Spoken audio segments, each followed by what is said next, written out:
بسم الله الرحمن الرحيم الحمد لله رب العالمين والصلاة والسلام على سيدنا ومولانا محمد وعلى آله وأصحابه وأزواجه وذريته أجمعين. اللهم أرنا الحق حقا وارزقنا اتباعه وأرنا الباطل باطلا وارزقنا اجتنابه. اللهم أرنا حقائق الأشياء كما هي. اللهم ربنا زدنا علما وعملا وإخلاصا يا رب العالمين. اللهم انصر أولياءك في غزة وفي مشارق الأرض ومغاربها. اللهم فرج عنا وعن عبادك في غزة وفي مشارق الأرض ومغاربها. وصلى وسلم على سيدنا محمد وعلى آله وصحبه وأزواجه وذريته أجمعين آمین. اچھا جی، تو یہ تشکیل جدید الہیات اسلامیہ کا مطالعہ جاری رکھتے ہیں. یہاں رکے تھے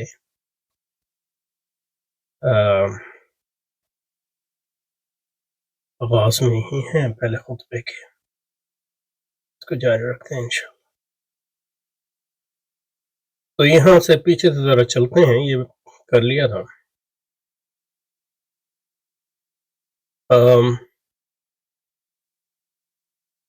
تو یہ ایک اہم حقیقت ہمارے سامنے آتی ہے، کہ یونانی فلسفے نے مفکرین اسلام کے مطمع نظر میں اگرچہ بہت کچھ وسعت پیدا کر دی تھی، مگر بحیثیت مجموعی قرآن میں ان کی بصیرت محدود ہو کر رہ گئی. تو پہلی بات تو یہ ہے کہ مفکرین اسلام سے ان کی کیا مراد ہے. یہ اس پہ کر لیا تھا پہلے. تو یہ بنیادی طور پہ ایک غلط دعویٰ ہے، اس کی کوئی بنیاد نہیں ہے. پہلی بات تو یہ ہے کہ یونانی فلسفے کا جو اسلامی فکر پر اثر ہے اس کے بارے میں مبالغہ آ رہی ہے. فلسفے پہ تو اثر ہوا ہے بہت زیادہ، لیکن فلسفے کو اسلامی فکر کہنا کوئی درست بات نہیں ہے. دوسری یہ کہ مفکرین اسلام جو ہے، جو یونانی فلسفے سے متاثر ہوئے تھے، وہ مفسرین قرآن عموماً نہیں تھے. تو اور جو مفسرین قرآن تھے ان پر یونانی فکر کا اثر جو ہے بہت کم ہوا ہے. اور قرآن کی تفاسیر جو ہیں ہر نقطۂ نظر سے لکھی گئی ہیں شروع سے. تو یہ کہنا کہ یونانی فلسفے نے مسلمانوں میں قرآن کو سمجھنے میں قرآن مجید میں ان کی بصیرت محدود کر دی تھی، یہ مطلب یہ ہے کہ نہ صرف یہ کہ تاریخی طور پہ ایک بے بنیاد بات ہے، بلکہ یعنی نص قرآن سے بھی متضاد ہے، کیونکہ قرآن اِنَّا نَحْنُ نَزَّلْنَا الذِّكْرَ وَإِنَّا لَهُ لَحَافِظُونَ، جو قرآن کی حفاظت ہے تو وہ صرف اس کے الفاظ کی حفاظت نہیں بلکہ اس کے معانی کی. اب اس کی وجہ بتا رہے ہیں کہ کیوں ان کے سقراط کی توجہ تو صرف عالم انسانی پر تھی.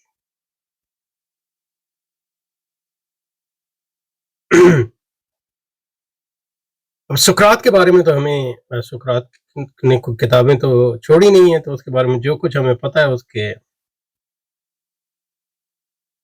شاگرد افلاطون کی کتابوں سے ہی پتہ ہے. اور افلاطون کی کتابوں سے مطلب وہ ہر چیز پہ بات کرتا ہے، صرف عالم انسانی پہ بات نہیں کرتا. یعنی علمیات کی بات کر لیں، تھیاٹیٹس یا ریپبلک کو دیکھ لیں، ریپبلک میں ہر چیز کی بات ہے، پورے معاشرے کی بات ہے. اس میں کائنات بھی آ جاتی ہے وغیرہ. اور یہ کہنا کہ انسان کے متعلق بہترین موضوع انسان ہی ہو سکتا ہے، یہ صحیح نہیں ہے. ہمیں ہسٹوریکل تاریخی سقراط کا تو نہیں پتہ، لیکن یہ کہ جیسا کہ سقراط افلاطون کی کتابوں میں ہے، یہ کہا جا سکتا ہے کہ اس کی بنیادی دلچسپی جو ہے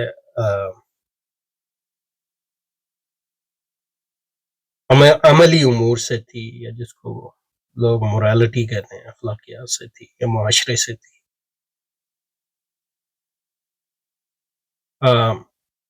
لیکن اس سے یہ نہیں مترشح ہوتا ہے، یہ نہیں نکالا جا سکتا کہ نہ کہ نباتات، حشرات یا ستاروں کی دنیا.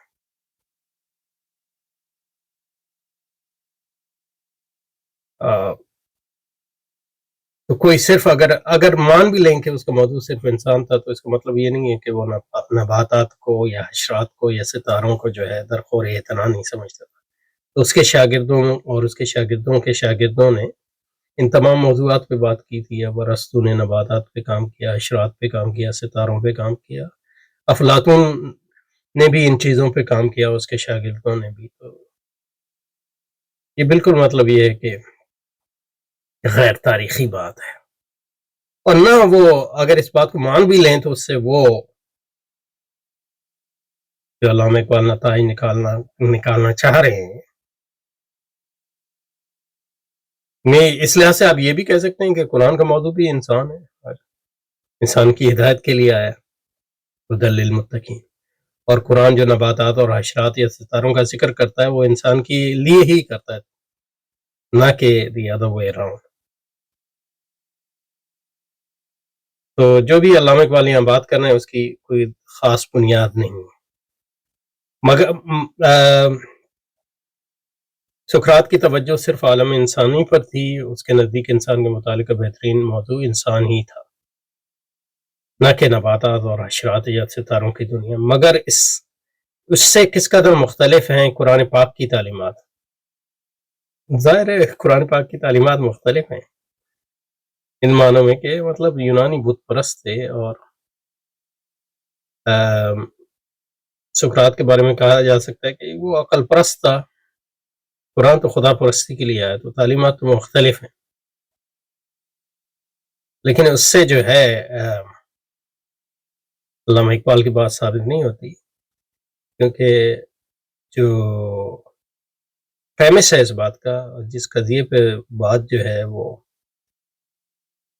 ان کی دلیل جو ہے موقوف ہے، وہ یہ ثابت کرنے پہ ہے کہ قرآن پاک مسلمانوں نے سقراط کی تفسیر کے مطابق سمجھا. لیکن یہ ہمیں تو کوئی پتہ نہیں ہے سقراطی تفسیر کا، جس کا ارشاد ہے کہ شہد کی مکھی ایسی حقیر چیز بھی. پہلی بات تو یہ ہے کہ وحی الہی سے بہرہ ہوتی ہے. یہ بھی مطلب ایک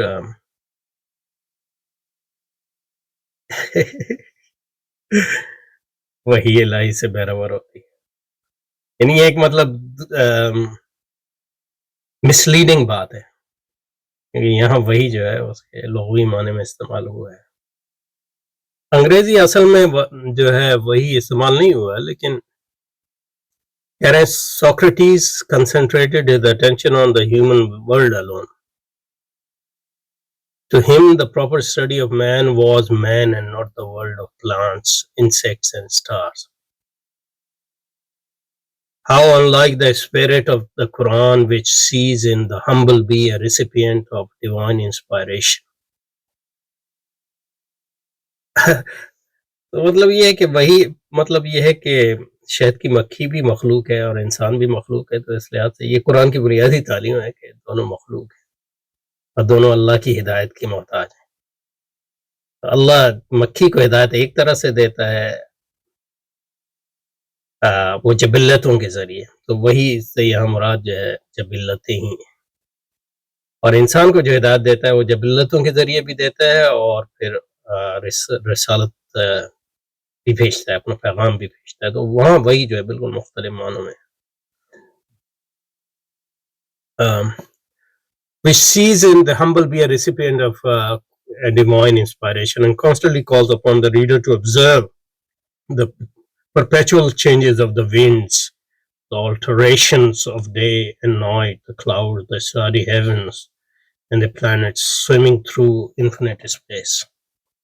ایسی ایک چیز بھی وہی جس نے بار بار اس کے جس نے بار بار یعنی قرآن نے اس امر کی دعوت دی کہ ہواؤں کے مسلسل تغیر و تبدل کا مشاہدہ کیا جائے، نیز دن رات کے اختلافات، تاروں بھرے آسمان اور بادلوں کا جو فضائل لامحدود میں تیرتے پھرتے ہیں مطالعہ کیا جائے. لیکن اس سب کا مقصد جو ہے یہ ہے کہ خالق کی طرف لوگوں کی توجہ مبذول ہو، نہ یہ کہ کوئی سائنسی مطالعہ اس سے مقصود ہے جو علامہ اقبال جس کی طرف جا رہے ہیں. تو یہ جو ہے بنیادی طور پہ جو ہے قرآن کو، یعنی آپ دیکھیں گے کہ جو علامہ اقبال جس طرف جا رہے ہیں وہ یہ ہے. تو علامہ اقبال کے پیچھے جو فکر کار فرما ہے کہ وہ یہ ہے کہ موجودہ دور جو ہے سائنس کا دور ہے. سائنس کا دور جو ہے مشاہدہ اور علم بالحواس کا دور ہے. یہ پوری طرح صحیح نہیں ہے، اور ان کے نزدیک سائنس جو ہے یہ یونانی فکر کے بالکل مخالف ہے، کیونکہ یونانی فکر سے مجرد فلسفہ نکلتا ہے.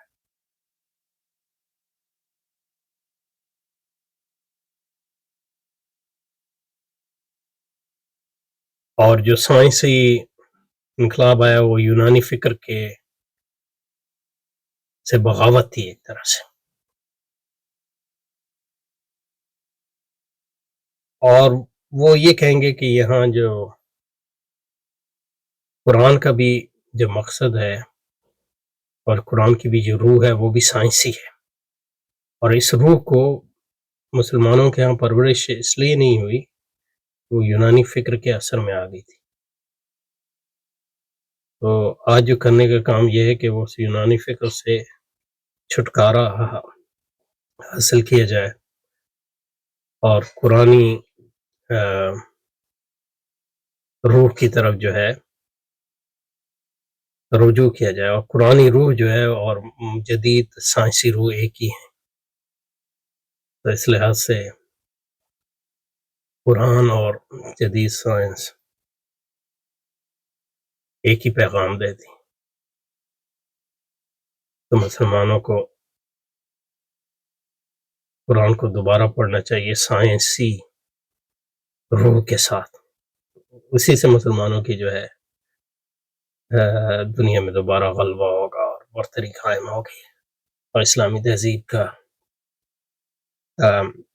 بول بالا ہوگا. لیکن اس کو ثابت کرنے کے لیے ظاہر ہے ان کو علامہ اقبال کو نہ صرف یہ کہ تاریخ مسخ کرنی پڑے گی بلکہ قرآن کو بھی مسخ کرنا پڑے گا. تو ایک جو یہاں وہ دلیل دی ہے وہ یہ دی ہے کہ قرآن جو ہے یونانی فکر کے اصل موضوع انسان ہے، وہ حواس سے نفرت کرتے ہیں. قرآن میں جو ہے مکھی کی بھی بات ہوئی ہے. تو دیکھیں بھائی رسول پہ بھی وہی آئی ہے اور مکھی پہ بھی وہی آئی ہے. استغفر اللہ. اور قرآن بھی دن رات کے تغیر کی بات کرتا ہے اور اس کے مشاہدے کی بات کرتا ہے، ہواؤں کی بات کرتا ہے اور بادلوں کی بات کرتا ہے، کائنات اور غور و فکر کی بات کرتا ہے. لیکن تو وہ اس کو اس میں لیتے ہیں کہ یہ مطلب مشاہدہ کائنات کی بات ہے. مشاہدے پہ سائنس بھی کی بھی بنیاد ہے اور قرآن کی. لیکن مشاہدہ جو اس کی قرآن بات کرتا ہے وہ اس کا مقصد جو ہے عبرت ہے اور اللہ کی خالق ہونے، اللہ کے مالک ہونے کا احساس اور اس کی طرف رجوع ہے، نہ کہ سائنس کی ایجاد وغیرہ. ہمیں سائنس سے منع نہیں کر رہا ہے، لیکن یہ کہ یہ کوئی اسلام کا مقصد نہیں. اور مکھی پہ جو وہی آتی ہے وہ اس کی بنیاد یہ ہے کہ مطلب جو قرآن کہہ رہا ہے وہ یہ کہہ رہا ہے کہ وہ مکھی بھی مخلوق ہے. یہ اصل بات ہے جو یہاں اوجھل ہو رہی ہے اللہ میں، اور انسان بھی مخلوق ہے اور بطور مخلوق دونوں اللہ کی ہدایت کے محتاج ہیں. ہدایت، اور مکھی کو بھی ہدایت آتی ہے وہی سے اور انسان کو بھی ہدایت آتی ہے وہی سے. اس کی صورت مکھی کو جو ہے جب علتوں کے ذریعے ظاہر ہے، یہاں وہی کا وہ مطلب ہے. اور یہاں جو انسان کو جاتی ہے وہ پیغام کے ذریعے آتی ہے انسان. لیکن اس کو جو ہے علامہ اقبال یہاں بالکل مسخ کر رہے ہیں اس پورے پیغام کو. اور یہاں وہی جو قرآن میں استعمال ہوا ہے مکھی کے بارے میں، اصل میں قرآنی جو الفاظ ہیں عربی کے الفاظ کی ایک تو ہوتی ہے حقیقت لغوی، ایک ہوتی ہے حقیقت عرفی، ایک ہوتی ہے حقیقت شرعی. یہ اصول کتابوں میں لکھا ہوا ہے کہ لفظ کو اس کے شرعی معنی میں، اس کو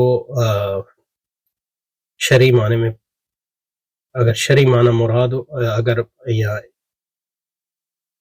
ایک لفظ استعمال ہو تو ہم پہلے اس کو شرعی معنی میں لیں گے. اگر شرعی معنی میں اس کا استعمال جو ہے سیاق کے مطابق نہ ہو تو پھر عرفی معنی میں لیں گے. لغوی معنی تو آخر میں آتا ہے. تو لغوی معنی جو ہے وہی کا اشارہ ہے. تو شہد کی مکھی بارے میں جو استعمال ہوا ہے وہ اس کا مقصد یہ ہے کہ اللہ تعالیٰ اس کو جبلتیں دیتا ہے. اور لیکن جب رسالت کے ساتھ اس کا استعمال ہوتا ہے تو وہ اس کے شرعی معنی میں استعمال ہوتا ہے، نہ کہ اس کے لغوی اور عرفی معنی. اچھا جی، یہاں پہ رکتے ہیں تو اس کو جاری رکھیں گے انشاءاللہ. سبحانک اللہم و بحمدک، نشہد ان لا الہ الا انت، نستغفرک و نتوب الیک. صلی اللہ علیہ وسلم علی سیدنا محمد و آلہ وصحبہ اجمعین برحمتک.